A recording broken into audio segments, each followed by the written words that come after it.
Vamos lá então, vamos lá, chat, para mais um, porque hoje a gente tá fazendo react a dar com pau, né? Hoje estamos produzindo pra caralho, né? Comunistas sendo sinceros com Igor 3K. Vamos para mais um, né? E aí a gente, vamos continuar aqui vendo o papo dos caras que, cara, na moral, foi o melhor flow que eu vi, tá? Só queria deixar esse recado. Se quem sabe algum dos três vê aí, algum dos quatro que estão participando da mesa vê esse vídeo, duvido muito que aconteça, mas se por acaso vê, foi o melhor flow que já fizeram, tá? Vambora. Não, a questão é essa, o Gaiofato, é o seguinte, a minha gramática e a sua, a gente se entende. Agora, o André, na gramática dele, fala a mesma coisa que a gente.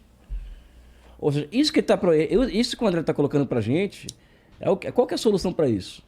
Ele admite a historicidade da propriedade privada. O que é isso? Amigo, Ah lá, o André tá olhando assim, pelo amor de Deus, não fala que eu sou marxista não, porque eu não quero ter ninguém me apunhando no saco. A cara do André assim. Mano, na moral, o André é um puta do intelectual, velho. Puta do intelectual. Na moral mesmo, puta do ou seja, intelectual. isso aí ele está admitindo no íntimo dele de que a solução para o futuro do país é o socialismo. Né? E isso não é nenhuma coisa, Não, ao não, porque contrário. o socialismo é o seguinte, o socialismo ele nada mais é, o socialismo ele não é o reino da testemunha de Jeová, o socialismo não é o reino dos céus. Que nem a Renata Barreto vende no curso dela, né? Que o capitalismo é o reino dos céus, a liberdade econômica, ai, a liberdade econômica é o reino dos céus. A gente é materialista. Marxista é materialista. A gente se apega à materialidade dos fatos. A gente não trabalha com hipótese. Eu já li 7 livros do Marx. Nenhum dos 7 livros ele fala em hipótese. Ele faz análise concreta dos fatos. Tá? Eu li 7. Se você perguntar para muito liberal, eles não conhecem dois.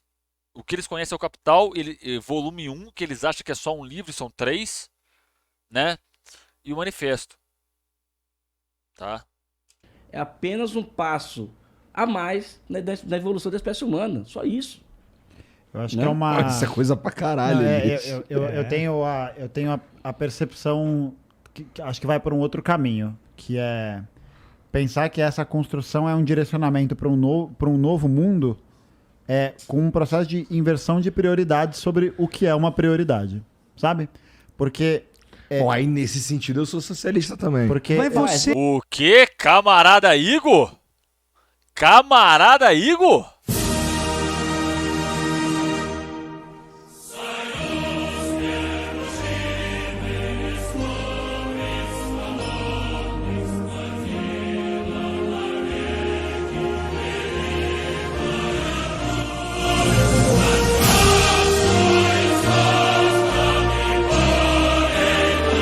Oh, na moral, esse hino é lindo pra caralho, desculpa, mas esse hino é lindo pra caralho, tá? Você tá rapaz, se descobrindo. Porque eu acho que assim, por vai exemplo, ver, né, você para vai pensar, chegar por lá. exemplo, na questão. Oh, olha a frase do Roncaglia. Ele é um marxista, ele não quer apurrinhação de saco. Presta atenção na frase do Roncaglia. Com um processo de inversão de prioridades sobre o que é uma prioridade, sabe?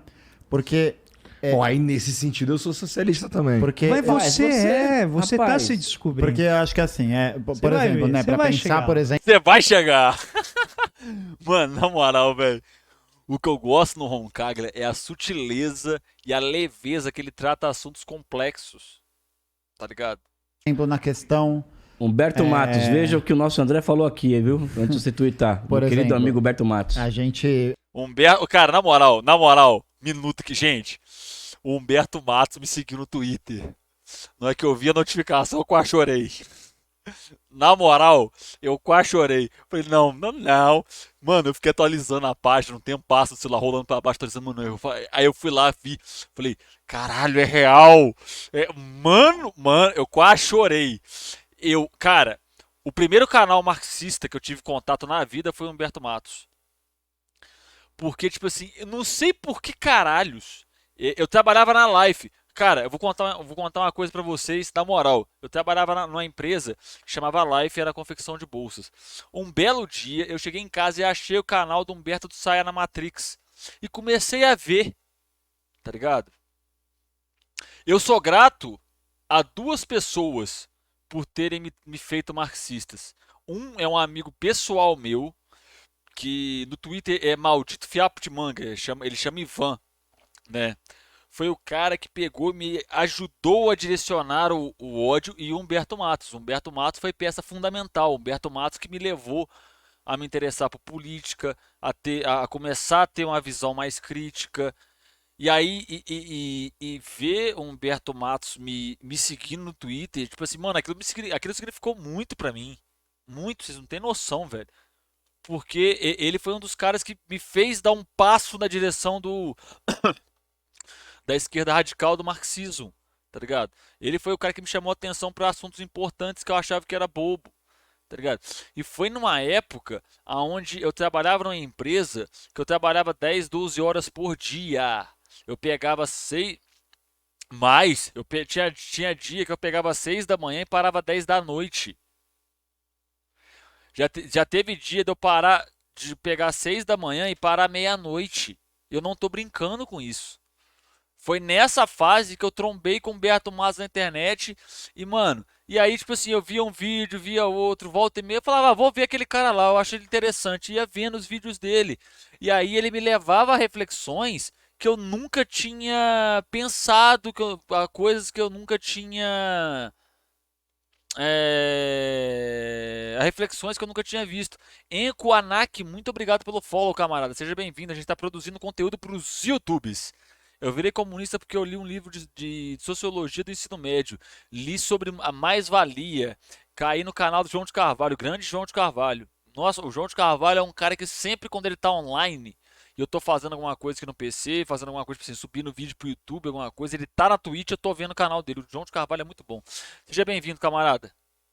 É pensar, por exemplo, né, como é que foi desenvolvidas as revoluções socialistas nesses locais em que a gente tem um setor da burguesia que eu não diria nem que eles foram incapazes, mas eu acho que eles só mantiveram a lógica de como aqueles países estavam inseridos dentro da dinâmica geopolítica global, que no caso da China era ser um país de terceiro mundo e que, portanto, servia aos interesses econômicos e mercantis da Inglaterra, sobretudo, e como é o próprio caso da Rússia, que entre fevereiro e outubro de 17 vai ter a governança do Kerensky e que vai manter a Rússia dentro da Primeira Guerra Mundial, que era a grande pauta que os bolcheviques eram contrários, e que vai fazer essa mobilização. Então, no caso, eu acho que existe O Jones também é um camarada que me influenciou muito também, velho. O Jones Manuel me influenciou muito. existe uma necessidade de revisitação desses processos para entender que as burguesias nacionais, né, desses países do chamado terceiro mundo, são burguesias que estão inseridas dentro da dinâmica do sistema capitalista global. E para elas o sistema funciona muito bem daquela forma específica. Como é, por exemplo, o próprio processo de... Para dar um exemplo no caso do Brasil, né, o próprio exemplo desenvolvimentista do Getúlio Vargas é um processo, né? A Revolução de O 1930... Maestro Boggs recomendava Humberto. Eu vi o Maestro Boggs porque ele debochava muito do Olavo de Carvalho. Era engraçado, tá ligado? Eu gostava de ver só porque ele debochava do Olavo de Carvalho. Eu nunca gostei do Olavo de Carvalho. Eu sempre achei ele tosco. Ela é um processo que é assumido por determinados setores da burguesia brasileira, porque o Brasil era um dos locais em que existia uma expectativa de se ter uma revolução aos moldes do que se aconteceu na União Soviética naquele período. Tanto que o governador de Minas, em 30, acho que era Antônio de Andrada, vira e fala: façamos a revolução antes que o povo a faça. Porque existe essa compreensão que a dinâmica dos mercados mundiais está se alterando e as burguesias precisam se adaptar a essas realidades para que elas possam continuar inseridas dentro desse ciclo, né? Não só inseridas, mas continuarem, se manterem como classe dominante. É importante ressaltar isso. Dessas classes estarem dialogando o tempo todo nessa perspectiva. Por isso que os processos do terceiro mundo, das revoluções, foram todos processos de guerra. Todos processos de revolução popular. Né? E de mesmo... Guerra tiro, né? Guerra tiro. Tipo, a gente precisa, às vezes, lembrar que esse processo não foi um processo que chegou o Lenin lá e falou: molecada, bora, tá? Não, não é isso. Porque é um processo que enfrenta várias questões, enfrenta vários problemas. E no caso, acho que com exceção da Rússia, que vive era uma certa particularidade ali no circuito europeu, China, Vietnã, Coreia, Cuba, tudo isso são, ao mesmo tempo, também processos de revolução nacional. De você realmente criar ali um processo de libertação e de independência, né? Mas, ô Enco, essa parada de procurar, de se radicalizar à esquerda não é de um dia pro outro, cara. É um processo, porque é uma parada. Quando você começa a entender, você vai. Você começa com uma pergunta. A parada, quando você começa a se questionar sobre certas coisas, você começa com uma pergunta. Depois vem outra, depois vem outra. E você quer entender aquilo. Por isso que o processo de radicalização à esquerda a parada de radicalizar a esquerda é um processo, né? Uma luta anticolonial. Por isso, Ah, só um parêntese. Essa parte que o Gustavo fala é verdade mesmo. Se você parar para pensar, as revoluções socialistas elas acontecem em países de terceiro mundo, Vietnã, China, Rússia, Cuba, Coreia, né? São países da periferia do capital, né? isso que, no caso do Brasil, por exemplo, que se posiciona dentro dessa dinâmica terceiro-mundista, porque é esse o lugar que ele ocupa, né? Lugar de exportador de bens de baixo valor agregado, porque é isso que a elite econômica brasileira, né? As oligarquias brasileiras estão legadas a fazer, né? Dentro desse sistema mundo, é o que eles vão preservar. Então, eu tenho muito problema e muita desconfiança em depositar nesses grupos esse papel. Porque eu acho que eles não vão cumprir esse papel, porque eles não têm interesse em cumprir esse papel. Faz sentido. Porque não cabe a eles fazer isso. Mas deixa eu te perguntar, você estava comentando sobre as revoluções, guerra, tiro, caralho. Suponho que não é isso que você está propondo numa eventual revolução aqui no Brasil. Dá para fazer isso de forma intelectual apenas? O que a história evidencia pra gente é que, como a gente está falando de classes que são antagônicas, a vontade popular, que é aquilo que os comunistas defendem que seja construído, enfrenta a resistência. E o que o Gustavo fala por classes antagônicas, gente, é aquela questão do tipo, o patrão tem os interesses divergentes do funcionário. O funcionário, ele quer trabalhar menos e receber mais. O patrão quer que o funcionário trabalhe mais e receba menos. E vai muito além disso, como a própria questão de construção de sociedade, tá ligado? Esse é o ponto, é o primeiro passo para você começar a entender todo o processo da luta da esquerda radical. Começa aqui.